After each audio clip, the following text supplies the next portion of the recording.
Alright guys, TacticalRab back again today. Hope you're all doing well and enjoying your day so far. Welcome back to Championship Saturday here at Major 2. A crazy day yesterday, another fantastic series to dive into, a very interesting series. Not fantastic for us European fans, no doubt about it. Doug Censor though officially joining the Boston Breach. Is he a substitute? Is he not? That's the question we're going to answer in the coming minutes. And OpTic and Thieves feeling very confident for their matchup later today. Very much intrigued to your thoughts in the comment section below. Hit the like button if you enjoy. Subscribe if you're new as always, I'd greatly appreciate it. All that good stuff. Firstly, this from Thieves, thought it was just honestly incredible. The fact that subliners tweeted this out and just a couple of maps later, they got ratioed and they got reverse swept. Difficult time for Gersh, subliners are out, Thieves continue. Is that the momentum switch they need up to continue on a crazy run in this tournament? We shall see how the rest of the time progresses. This also just because I'm pretty sure this happened last time on Dallas by last year sometime. Social media guys at Dallas tweeted something out, they went on to lose and then Crew wasn't particularly happy about it. You'd imagine the same thing this time, but of course it's the players, right? Jinxes, maybe I guess they exist in superstitious terms, but it's the players at the end of the day that threw away the series. We've got to talk LAG then versus London last night, because a crazy series to be honest, watching this back this morning. London game one again had a pretty comfortable early advantage at a point, and I thought, okay, they're probably going to close this one out. Los Angeles Guerrillas, of course, with the substitute coming in.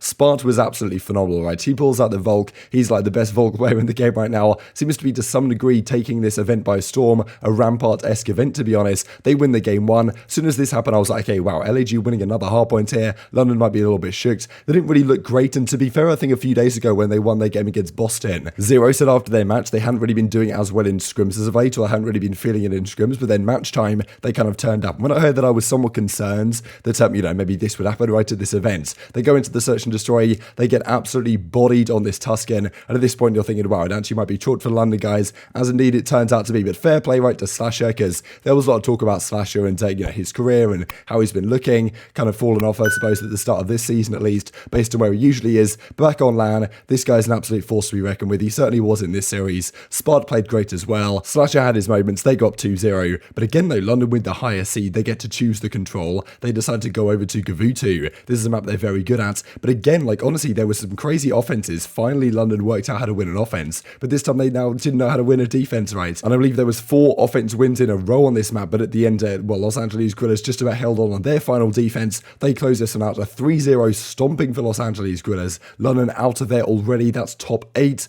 Toronto got top 12. Paris got top 12 as well. Disastrous event for Europeans. The only European player left might technically be Huke, because I believe he was born in, or at least raised in the Netherlands, which I think is technically the flag he goes with on Codegamepedia. Doesn't really count though, to be honest. He lived in the States for so long. But, also maybe Zed, right, the coach of Boston. That's really the only European representation left. So, very difficult times. These guys may be back in business at some point. Kind of funny, really, because going into this major, or going into Major 1, actually, I predicted that London would become the better European team. I didn't necessarily think that would be. They come top 8, Toronto come top 12, but I guess that is what it is at the end of the day. Slasher says he had someone tell me I fell off. I needed that, he reckons. So, good to see. Slasher's back in business. He's feeling himself again. Can they continue to make this run, though? Because Spart has been a revelation for this team, right? Of course, look, Gunless, if he was in here, you'd expect them to be better. But he's played great, right? And shout out Spart for doing so, because not easy to come into a team like this and really perform. There's a load of talent in challenges. We know that full well, right? And he's another example. 1-3-0, secured top 6 now, Los Angeles Guerrillas. They play a more difficult matchup, you could argue, later today. We shall see how that one goes. Zero says nothing to say other than expected. Our practice was poor. It showed way more than ever. Well-needed kick in the arse for us. So interesting to see that Zero kind of expected a pretty poor result like this based on the way their practice has been going. They're going to have to turn it around. European Call of Duty up so well in Major 1, right? 2 European teams top 4. Down very bad at the moment. 10k in the pocket.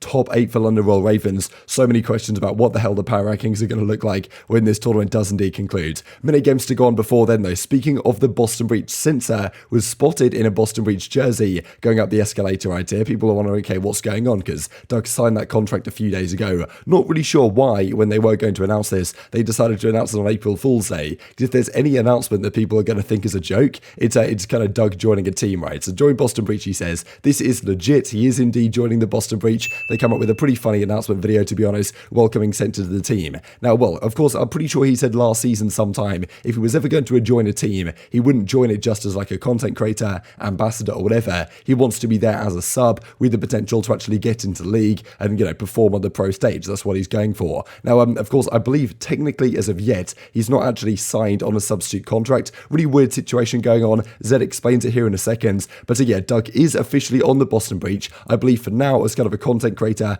/ ambassador makes perfect sense, right? Honestly, when Boston was initially announced, loads of people were saying they should just pick up Doug anyway, even to their starting team, just because if you are trying to build a brand, Doug's probably one of the best guys to get. But Doug has more like he has higher, loftier intentions than just to be a content creator. He wants to be a player, he wants to be a pro. So I believe they've basically said to him, yeah, okay, you can be a sub, but technically not a sub, at least on their contract as yet, just because that means you have to travel to every single event and all this type of stuff, which might affect what he wants to do. So strange situation, to be honest, but this is how kind of Zed explains it, because if he's a substitute officially, because I believe Zed right now is still signed as their substitute, even though the reality is if they do need a substitute, they'll probably get Doug in instead. Now, it says that he has to travel to every major, which affects his challenger tourneys and isn't allowed to stream during CDL matches, right? So that, I guess, is the thing with the substitute contract, that he won't be able to stream during the matches, right, if he's an official CDL pro. So they've decided to steer clear of that, but it's a very easy transition into a CDL contract if needed. So yeah, he's basically their substitute, but he's not actually signed that contract, so they can get around some of the restrictions. Unfortunately for Doug, though, of course, the challenger side is going on. The top 4 from this crazy challengers bracket will make it all the way through to the Prime Classic at the start of May.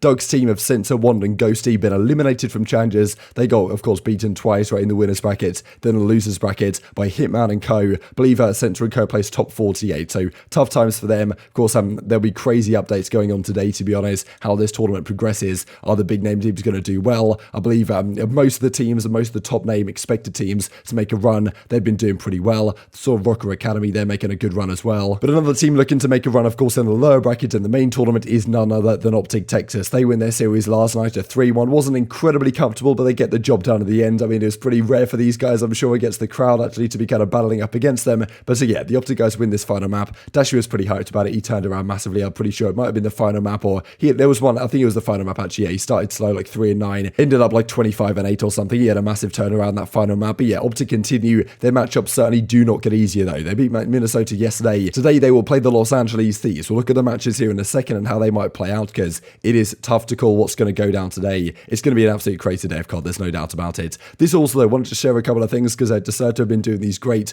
post-series interviews with some of the players. A few words really here from what Shotzzy has to say, what Drazah has to say as well. Of course, on the verge, down to 0 of going out top 12 this tournament, right, and getting 3-0'd by the New York Subliners. They make that crazy reverse sweep, they stay alive. Drazah's very confident that if they play their game, they can beat any team on their day. They reckon they can easily beat any team at this tournament. Whether they can do that against OpTic, that of course remains to be seen, and Shotzzy reckons that despite their loss to Seattle in round 1, they're still so confident in their gameplay. He reckons they're still favourites for this event. They're going to have to make a massive run to make it happen, but it's certainly possible. They'll play 2 games today to get to top 4. If they can do that, who knows what happens Championship Sunday. There's no real advantage coming from winners bracket into the grand finals. Do you guys still think that you are the favourites? I'd say so, yeah. Obviously, we came out short against Seattle, but I think we have a really, really good map pool against anyone we play against, so I definitely think it'll show in this losers run. You guys had to have some keys to making this losers bracket run. What's kind of front on your mind? Comms, teamwork, and just winning our gunnies. That's our keys to victory. I mean, I'll just say, everyone says it, but just take one game at a time. We know who we are, and we know we were just very, very good and favored to win the first major. We are still that same team, and we've also gotten a lot better in our S&D, which our hardpoint has lacked, but we were going 0 for 2 in S&Ds, and now we're going at least 1 for 1 normally. So if we just get back to our hardpoint, get back to where we were, keep our flow up and keep our energy up, we can go back to being that god at hardpoint team. And we've been working on our other game modes as well. So if everything just comes together, and that comes with momentum and winning more matches, then we can beat any team here easily. So I would just say that we just got to focus up. So this series again is coming up later today. We saw this matchup right back at stage 2 qualifiers, right, when it was kind of a ridiculous series, how OpTic dominated all the Tuscan respawns, got smoked on the Desert Siege Search and Destroy, lost the Berlin Harpoon as well, and somehow clutched up the game 5, even though really, at Los Angeles Thieves shouldn't have lost that one. So it was a pretty back and forth series, to be honest. This is where the Desert Siege and Berlin thing really came from. OpTic were testing out these maps in their map pool at the start of this stage. Now they've got more reps on them, them, you'd imagine they might sneak into this series again, and OpTic might feel much more comfortable on these maps now than they did before. So interesting stuff. It's very difficult to call how all these series today are going to go. Just to mention this real quick, actually, just because the window crack we talked about yesterday being GA'd, Afro was using it anyway. Of course, they're out of the tournament anyway now, but it was Crontes haven't heard it being GA'd, just seen the players use it before, and Arcitys reckons I'm not so sure about that. So it seems like the players have discussed that indeed was a GA'd spot. For some reason, didn't get through to everyone, but maybe it's well known at this point. Maybe Sledgehammer can fix it, so we don't have to have these concerns. Here we go then. So this is what the bracket looks like in the schedule going in later today. The bracket is honestly ridiculous. It looks as follows. Like, of course, we had no winners games yesterday. It was just losers matches. But OpTic Thieves in elimination round 2. Ravens, of course, lost to Guerrillas, so Guerrillas are already through to round 3. They've got top 6 guaranteed.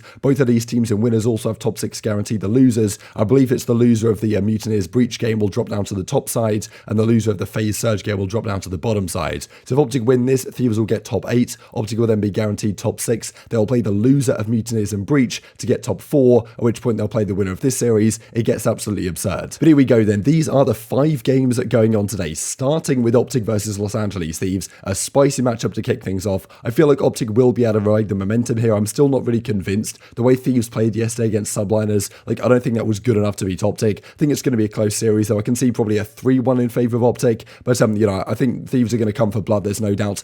Between these two teams, there always seems to be some very entertaining matches. Like, Kenny always brings his best against OpTic, it seems. So I think this is not going to be an easy series by any means for the OpTic guys, but I do think they'll manage to get through it. Then Breach versus Mutineers, the winners bracket games. The winner of this is guaranteed top 3. To me, they're going to get the Doug buff, right? He's sitting there on the bench right now, even though technically not on the bench as we discussed. Boston going to win this one. I don't really know though, because Mutineers, they look so good, but like, I don't really see Mutineers winning 2 series in a row in the manner that they did. Of course, they beat London, who have now come out top 8 and not look particularly good, getting 3-0 twice the London guys. So, you know, it doesn't really give me too much faith that Mutineers are actually that good, but look, who knows what's going to happen. I'll take Boston 3-2. Then we've got FaZe versus Surge, right? This is a matchup the Seattle Surge have won the last 3 times these teams have matched up, through the end of last year to the Kickoff Classic this year, and in, what was it, the start of Major 2 qualifiers as well. They're matching up again. Winner gets top 3. I don't know, Seattle were looking so good. It's just, again, tough to look past FaZe. They must really feel, the FaZe guys, that with OpTic and losers, this is their real chance to get a run in this tournament and win it. So I think I'm going to take FaZe, maybe another 3-2. I feel like it's going to be a really close fought series. Haven't been incredibly impressed by FaZe, but I think their clutch factor as of late has been somewhat better. I'm not incredibly confident in my first predictions. I'm not going to bother predicting the last game, so I probably won't stay up for them anyway, to be perfectly honest. But very much intrigued to your thoughts on all this stuff in the comment section below. Hope you guys enjoyed the video. If you did enjoy it, hit in a like button. Told you YouTube gods, this is a good video. Others like you should see it as well. And upgrade the competitive Call of Duty community. Thank you as always. Take care, and I will see you next time. Intel, Censor wearing a sleeveless Breach jersey. Intel, Breach Academy,